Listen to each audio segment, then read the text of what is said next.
Hi there, this movie will discuss 2D arrays, and it assumes that you have read the Word document already posted. So if you haven't done that, read that first. I'm just going to pick up a couple of the highlights. And in the document, you had this grid that was made, and I just kind of want to go over the fact that this is the data type, and a 2D array has two hard brackets like this, open and close. Here's the identifier for the array, and we need to use the word new. And this is important, that this is the number of rows, and this is the number of columns. These are the rows, and these are the columns. And not every language has the rows first and the columns second, but that's what Java does, so that's definitely important. And just like 1D arrays, if it has 3 rows, the index values are 0, 1, and 2. And if it has 4 columns, the index values go from 0 to 3, 1 less than the quantity that they have, because it starts counting at 0. And double for loops are the greatest tool for spinning around in a 2D array. You can see this one is pretty hard-coded to the quantity of rows and columns. And so we start at 0, strictly less than 3 for rows, 0, strictly less than 4 for columns. It's also very nice in this double for loop that you don't have just I and J. It helps to have them descriptively named. So when we say table, row, column, it's more helpful than I and J. So that's a good habit to get into if you're spinning around 2D arrays. What they did in this particular one is they went through all the rows and all the columns, and they put the content to be equal to the sum of the row and the column index. So remember that this inner loop is going to spin around fast, and the outer loop goes more slowly. And so what this does is row is spinning around slowly. Row is the index of the outer loop, and column is spinning through its values 0 through 3 when it goes in the loop.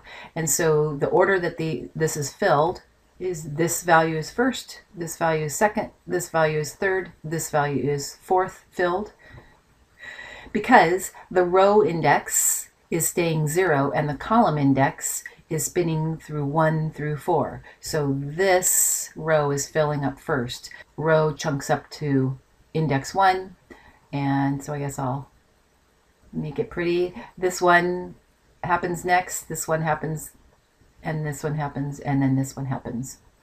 And then the last time the iteration of the inner loop is going to occur, the row index is going to be 2, the column index is going to go from 0 to 3, and so we're going to first add 2 plus 0, 2 plus 1, 2 plus 2, and 2 plus 3. So let's talk about what this really is. It's a 2D array of integers of primitive data type, but what it is really is it is an array of arrays. So let's bring in a memory allocation diagram. This array table actually looks like this. It points to a place in memory, and the first index 3 is how many consecutive memory spaces are allocated. So we'll draw it like that. And each one of these spaces is filled, points to an array, and I'll just do these horizontal, an array that contains 4 consecutive memory spaces. Similarly, index 1 of the table array points to another array that has 4 consecutive memory spaces, and then the last one also does. And so if we were putting the index values down, which you would not need to, this would be index 1, 0, 1, and 2 of this array. And then each row in that array, each element of this array, has an array contained in it. And so they filled it. Let's go ahead and put the contents in. And so they filled this. The contents are 0, 1, 2, and 3, looking right here, and how they added the row plus column index to get those values. This one was filled with 1, 2, 3, 4. This one was filled with 2, 3, 4, 5. So if I asked you to draw a memory allocation diagram for something like this, this is what I would expect.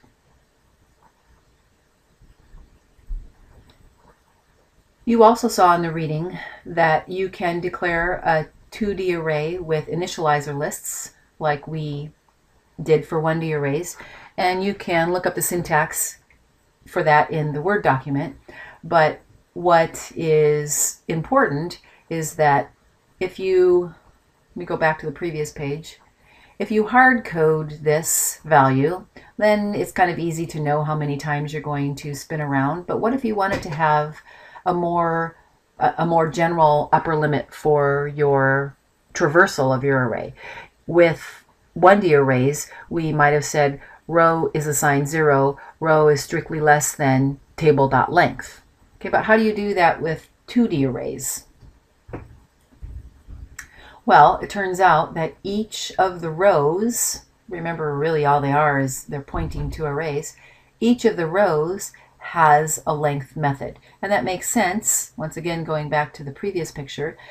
So basically what we're saying is table element 0 dot length. Okay? Table element 0 is an array because it's pointing to an array.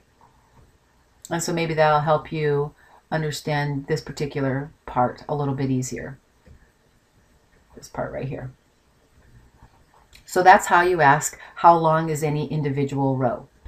And so now we could have traversed the same 2D array and done exactly the same actions, filled them with the same thing, row plus column index, in a more generic way like this. Rows assigned 0, rows strictly less than table.length. That feels very much the same, and what we're referring to once again is the 3. And then for inside, for the columns, call set to 0, and then table of row dot length. Okay, so you'll spin around, so table of 0 dot length, however long that is, table of 1 dot length, and table of 2 dot length in this particular specific array. But maybe you want this action to happen inside of a method, and you will be passing the method different size arrays. So this would be a great way to do that. So let's look at some code that I have online available for you. And the name of this class is called 2DArray. And what I'm doing is I'm mixing 2D arrays with file input and showing examples of how to pass 2D arrays to methods. And it's very similar to 1D array. So I have all these files included for the input and output. And we have a constant that has a value of 6. And let's look at the methods available. So we have something called load, and the purpose of this will be to grab the stuff from an input file. And we're going to be grabbing stuff from a file, and so I put it in a try block. And here's the catch block associated with that. So I make a new input file, and I pass it the file name, the string, okay, which was data.txt. And I say for rows assigned 0, row strictly less than num. So I'm not using the length variables like we were talking about just a minute ago. I'm just going to have this be the constant. Okay, so that's hard-coded, but it could change. Okay, so what we're doing is we're spinning around in a nested for loop, and we are grabbing infile.nextInt. So this is another 2D array of integers, and we're grabbing the integer from the input file, data.txt, that was up here, and we're assigning grid, row, and column to that value that it grabs. So let's look at that input file, and it happens to be very nice and neat in a 6x6 grid, but the thing is, that's just really for visual purposes, because if I were to get rid of this and put a white space right there and get rid of this and put that on the same line, it doesn't matter at all, the format, because one single blank space it acts as a white space, but so does a return act like a white space. So I'm just going to go ahead and save that. And it's important that I have 36 integer values. They didn't need to be all single digit, but that's the one that I made. So let's go back to this. So load, the method load, grabs the stuff from the input file and sets up the 2D array. Gives it those values. Display, let's look at that. It accepts a single 2D array, and the loops are spinning around just like we have modeled in the other code that we've looked at. And for this particular one, we're just going to do a system.out.print the element in grid, whatever the row index and column index is, and then a single space in between, and then new line after the inner loop is completed, so that we will make a 6x6 grid basically. And then fun, let's take a look at this. Fun has once again a doubly nested loop and spinning through the whole thing, and what fun is doing is it's basically saying, well, if the contents of the element that I'm looking at is even, okay, mod 2 is equal to 0, then set it equal to 0. So every even number in our 2D array that we got from the data input file is going to be set to 0. So if we look at this, we see an 8, we see a 4, we see a 6 and a 4. So they were pretty random. Okay, so all of those even numbers are going to be set to 0. And our driver is pretty simple. And it's just going to grab 2D array. It's going to make a 2D array object. That was the name of our class, 2D array. It's going to make a new 2D integer array called matrix. And then when we call the method load, let's go back there, load takes a 2D array. Okay, so it's good that we give it one, and we just give it the identifier like we've talked about before. And so basically we load it, so we're grabbing all those values, and then we display it. Also display takes a 2D array. In this, it's called the grid. In the driver, it's called matrix. So matrix and grid are aliases of each other. So we load it, we display it, and then we call fun with the same matrix. And remember that if I pass an array and it changes inside the method, which it will with load, it won't with display because all we're doing is printing it out, but it will also change with fun, then it stays changed when it comes back to the driver. So since we are passing matrix these 3 times, if it changes in the method that we call it with, that we pass it to, then it will stay changed because an array is an object and they're pointing to the same places.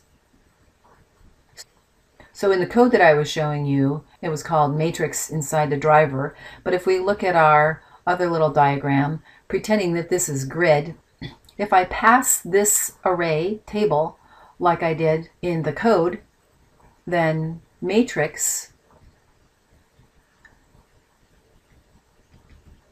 and table, which was called grid, would be pointing to the same place. So if I were to mess with this, say let's put a 5 there, and this was changed to 4, and this stayed the same, and this was changed to 8. So if I change those values and I'm done with matrix because I am out of the method call, table still stays changed. So that is shown when we do the driver. First, it has nothing in the array, and then the driver fills it up with its methods called. So let's go ahead and run that and have a look at what it says. So here we can see original values read from file. It didn't matter at all that the data file was not a 6x6 grid. Our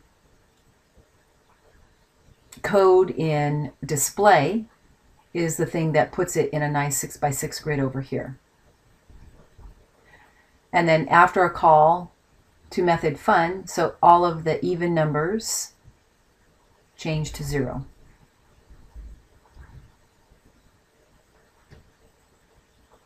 Okay, that's it for 2D arrays.